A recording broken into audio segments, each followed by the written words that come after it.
দুই ঠ্যাং ছড়াইয়া মাঝে দিল ভরিয়া আপন কাজ করিয়া পরে দেয় ছাড়িয়া। বলো কি? আমরা ইদানিং দেখতে পাচ্ছি যে প্লাস টক বিডি নামে একটি প্রোগ্রাম হয়, একটি চ্যানেল। সেই চ্যানেলের তমা রশিদ নামে একজন উপস্থাপিকা, তিনি বিভিন্ন সময়ে বিভিন্ন টিকটকার এবং বিভিন্ন ধরনের আপনার হচ্ছে কি অভিনেত্রী ধরে নিয়ে এসে বিভিন্ন শব্দ চয়ন করে এবং এই শব্দগুলো বাংলাদেশের সামাজিকতার সাথে সম্পূর্ণ অসঙ্গতিপূর্ণ। জামাইয়ের কাছে টাকা কিভাবে পূরণ করে? মেশিন বের হয়েছে তো। সাহস থাকে তো সব খুইলা দেখা, ভাই আগে তোর মারে আগে সব খুইলা দেখাইতে। তিনি বিভিন্ন শব্দ চয়ন করে যে শব্দগুলো অশ্লীলতা পরিপূর্ণ এবং কুরুচিপূর্ণ। 5 ব্যাটাই ধরে 32 ব্যাটাই করে, এক ব্যাটা ধাক্কিয়ে নেয় ঘরে। বলো কি?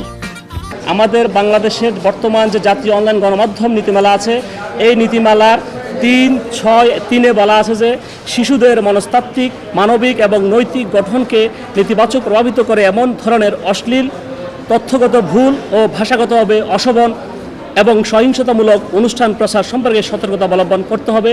তিনি এই নীতিমালা লঙ্ঘন করেছেন। তোমার কথা শুনে তো মনে হচ্ছে তোমার সুগার ডেডির খুব প্রয়োজন।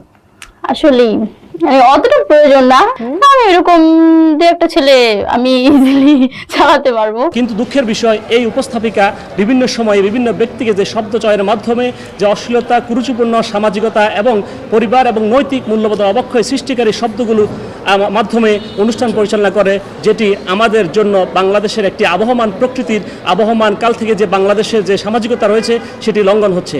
এটার ভেতর ওটা দিয়া দুজনে রয় শুইয়া, বাইরের লোকে যত ঠেলে মুক্তি মোটেই নাহি খোলে।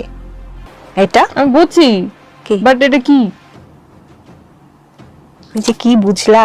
এটা বন্ধ করার জন্য আমি একজন বাংলাদেশ সুপ্রিম কোর্টের আইনজীবী হিসেবে, একজন জাতির বিবেক হিসেবে আমি আমার আজকের এই নোটিশ প্রদান করেছি, যাতে তিনি কোনো অবস্থাতে আর এই ধরনের অশ্লীল শব্দচয়ের মাধ্যমে অনুষ্ঠান পরিচালনা করতে না পারেন। আমরা আশা করব তিনি অতি সত্বর আমার এই নোটিশ প্রাপ্তির 3 দিনের মধ্যে তার প্রচারিত প্লাস টক বিডি থেকে সকল ধরনের অনৈতিক, কুরুচিপূর্ণ এবং অশ্লীল শব্দ চয়নের মাধ্যমে সৃষ্ট সকল কন্টেন্ট বা ভিডিও তিনি অপসারণ করবেন, এটা আমরা প্রত্যাশা করি। তুমি ফ্রিতে বাস খেতে আসছো আজকে? আমি ফ্রিতে আসি নাই।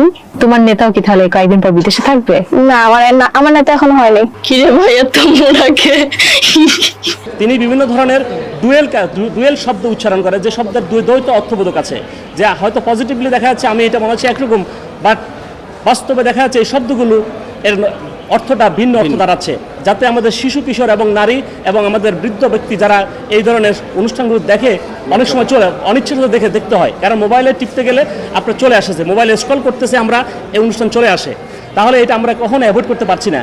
এই দায়িত্বটা কার? এই দায়িত্ব হচ্ছে একজন উপস্থাপকের, তিনি কি শব্দ চয়ন করবেন।